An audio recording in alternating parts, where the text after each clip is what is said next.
Hey, language lovers, welcome back to LexTalk for another deep dive into English and linguistics. I'm excited to be here. This is Season 1, Episode 7, and we are tackling a question that's on everyone's mind. Oh, I know this one. Does age really affect language learning? It really does. I mean, it's a question that we've all thought about. Like, why do kids seem to pick up languages so easily? Yeah, and why is it so much harder when you're an adult? It's like my niece is fluent in 3 languages just from playing with her friends. Yeah. But I struggled so much with Spanish in high school. And that's exactly what we're going to try to unpack in this deep dive. So you sent us some fascinating sources. Yes. Including how age affects language learning. A comprehensive exploration. Such a good book. It really dives deep into the science behind all of this. Yeah. And we also have this article by Professor Jack C. Richards, who brings a really unique perspective to the table. Let's start with the critical period hypothesis. You know that idea that there's this magical window in childhood where language learning just happens? The CPH. Effortlessly. It's been a hot topic for decades. Basically, it says there's a biologically determined period, often thought to end around puberty, where our brains are just primed for language. And that's because of brain plasticity, right? Exactly. That ability for our brains to change and adapt when we're young. Exactly. They're like little sponges just soaking up language from everything around them. So after puberty, our brains are just nope, we're done. Yeah, basically. On to other things. But is there any evidence to support this? There is. So the book mentions some really compelling examples, like studies of feral children. Oh, wow, yeah. Who were deprived of language exposure in their early years. Yeah. And then they really struggled to acquire language later in life. Okay, so that makes sense. But then how can we see adults becoming fluent in new languages all the time? Right. What about Professor Richards? That's a great point. Didn't he learn French in his 20s? Yes, he did. And that's exactly what Professor Richards argues in his article. Oh, interesting. He challenges this black and white view of the critical period hypothesis. Okay. He says, while younger learners might have an easier time with some aspects of language, like pronunciation. Yeah, pronunciation. I can see that. Your research hasn't actually proven that older learners are doomed. Okay, so it's not just kids win. No, not at all. There's more to it. Way more. And Professor Richards is living proof. Right. He was teaching in French. He became fluent as an adult and then went on to teach in French. That's incredible. So that really pushes back on this idea that we're hardwired to stop learning languages at a certain age. Absolutely. So if it's not just age, then what is it? What makes some people better language learners than others? Well, the book really dives into all the nuances, and one of the key things that it points out is the difference in learning styles between children and adults. Okay. So think about it. Kids, they learn their first language implicitly through immersion and just experience. Right. They're not sitting there analyzing grammar rules. No, they're just having fun. They're just soaking it up, like those little sponges again. Okay. But adults, on the other hand, we tend to approach language learning much more explicitly. Do we try to understand all the rules? Yes, we want to understand those rules and those patterns. We're building it from the ground up. Yeah, so it's kids are playing in the language sandbox. Well, I love that analogy. And adults are over here trying to build a language skyscraper. Right, with blueprints and a construction crew. Exactly. And both approaches, of course, have their own strengths and weaknesses. Tell me more. Okay. So the book actually connects this difference in learning styles to the way our brains develop. Okay. So younger learners, even though they have a more limited working memory. Wait, hold on. Working memory, our mental juggling act, Yeah. right?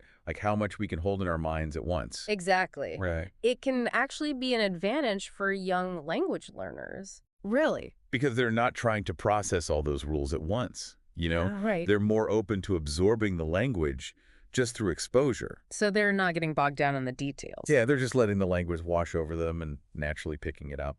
So are you saying that kids can actually outperform adults in certain aspects of language learning?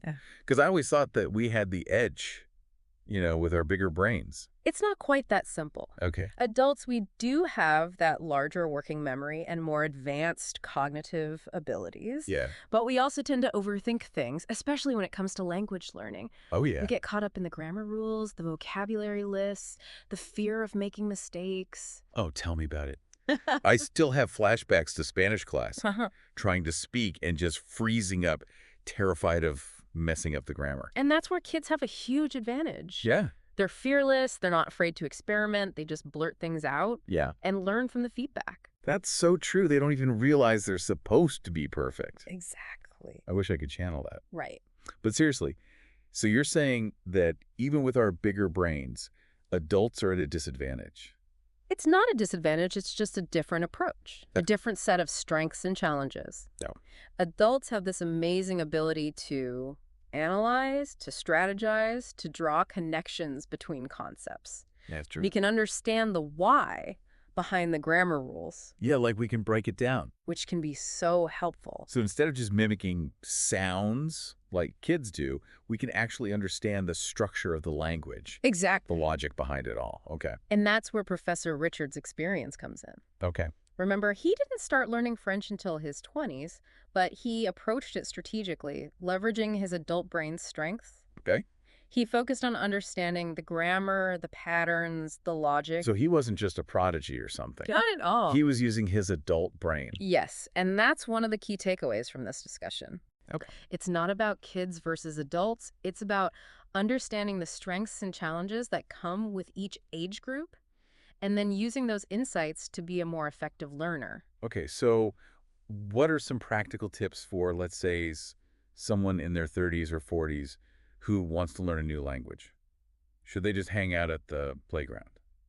Well, that might not be the most practical approach, Okay. but the idea is to tap into that childlike sense of playfulness and exploration. Okay. So instead of getting bogged down in those grammar drills, focus on creating immersive experiences. Like what? Like watching movies, listening to music, finding language partners to practice with online. So making it more natural, less like a chore? Exactly.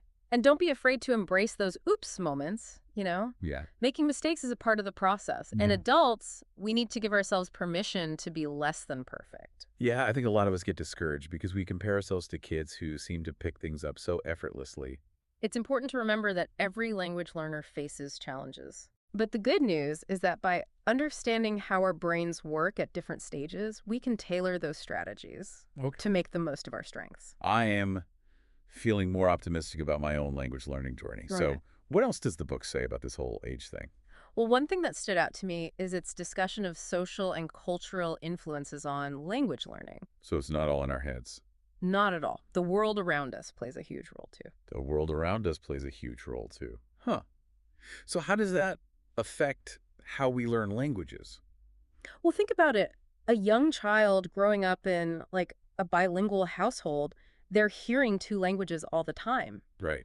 They're naturally absorbing those sounds, the rhythms, the grammar, without even realizing it. It's part of life. It's just their life, yeah. So they're getting a 247 immersion experience. Right? No textbooks, no grammar drills, just language in action. Exactly. And it's not even just the quantity, it's the quality of that exposure. Okay. You know, they're learning language through these really meaningful interactions. Right. They hear their parents talking to them, telling stories, Playing games? playing games. Exactly. It's all very engaging, Yeah. It's relevant. relevant to their world. Yeah, so it's like they're not just learning words. Uh-huh. They're learning how to use language to connect with people, Yeah. to express themselves, Yes. to like navigate their world. Exactly. That's so cool. And this ties into another point. The role of feedback. Okay. Children are constantly getting feedback on their language use. Right. They're saying things wrong all the time. Exactly. They might mispronounce a word, use the wrong grammar. Mix up the languages. Yeah, mix up their languages, and the adults around them gently correct them. Oh, that's nice. So they're getting this guidance Yeah. to refine those skills. That's like built-in language coaching. Exactly. And it's free. It is free. That's amazing. Now contrast that with the adult language learning experience. Oh, yeah. We often find ourselves in these formal settings, Classrooms, online courses, Right. where the focus is on accuracy, on getting things right. Oh, yeah. I remember those days, grammar tests, vocabulary quizzes. Yes. The fear of making a mistake and sounding stupid. It's terrifying. Yeah, it really takes the fun out of learning. It does, and it creates anxiety, True. which can really hinder the learning process because when we're stressed, our brains don't take in new information as well. That's so true. Look. So you're saying even if we have the best textbook or the best teacher, if we're constantly worried about messing up, we're not going to learn. That's right. And that's where understanding these social and cultural factors can be so valuable. Okay. We need to, as adult language learners, create environments that are more conducive to learning. Okay, so what, like supportive, Supportive, engaging, low pressure? low pressure. Like, should we all just move to a foreign country and immerse ourselves 24/7? I mean, that's one option, Yeah, but it's not feasible for everyone. that's true. But the good news is you can create those immersive experiences wherever you are. Find language exchange partners online, join conversation groups, watch movies, listen to music, read books. Surround yourself with it. Surround yourself with the language as much as possible. Create your own little language bubble. Exactly. And don't forget about play. Oh, yes. Make language learning fun, play games, sing songs. Try out those silly apps. Yeah, the Duolingo bird will get you. Exactly. Anything that sparks your curiosity keeps you motivated. Yeah, so tap into that inner child. Yes. That sense of playfulness and wonder that we tend to lose as we get older. Exactly. And speaking of things we lose as we get older, What's next? motivation. Ah, yes. Remember how we were talking about how kids are intrinsically motivated? Right, they want to learn. They want to learn. And adults, it's more instrumental. Yes. More like, I need to learn this for work. For travel. For travel. Yeah, it's not as fun. It's less about the joy of learning. Right. And more about those practical benefits. And while those are powerful, Yeah. they don't always sustain us, when the going gets tough. Right. When we hit those plateaus, it's easy to lose steam if the only motivation is external. Okay, so how do we cultivate that intrinsic motivation? That's the question. The love of learning. Yes, especially when we have jobs and families and all the adult things. Right, all the adulting. The book has some good suggestions. Okay.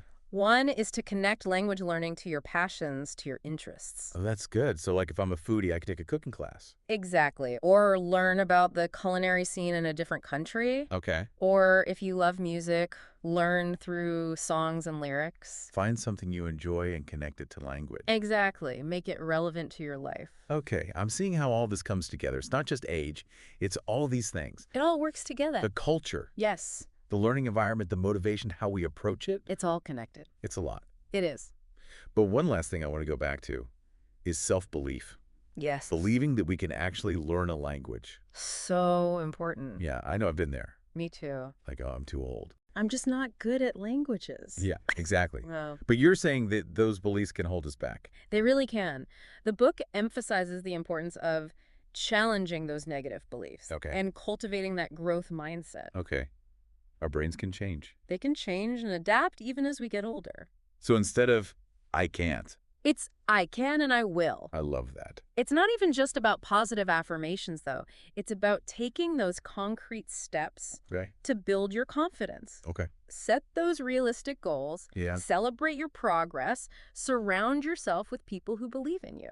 That's great advice. It is. I love that. Yeah. Well, this has been an awesome conversation. It has. It's definitely changed my perspective. I I feel inspired and empowered. Good learning. That language I've been putting off. That's great. And remember, it's a journey, not a destination. But it's good. Enjoy the process of learning, Yeah.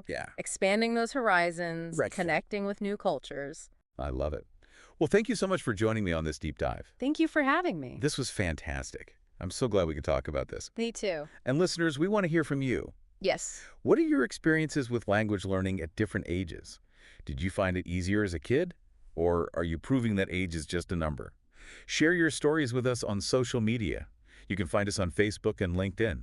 And be sure to subscribe to our YouTube and Spotify channels so you don't miss an episode. Let's talk. Let's learn. Let's LexTalk.